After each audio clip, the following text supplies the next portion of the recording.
और एक प्यारा सा हम लोग विवाह गीत सुना रहे हैं, कैसे लगेगा कमेंट बॉक्स में बताइएगा, क्योंकि लगन चल रहा है इस समय, गारी गीत चलेगा, लगन विवाह चलेगा, बन्नी बनना चलेगा गीत, तो आप लोग सुनिए, आनंद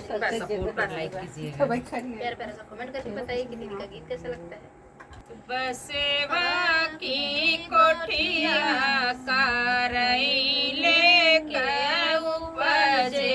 करैले के उपजे,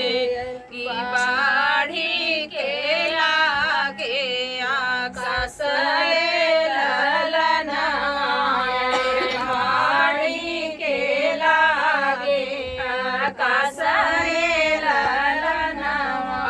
माया के कोखियाई बेटी जनम, बेटी जनम, माया दुखिया होई जाई रे लालना, माया दुखिया होई जाई रे लालना,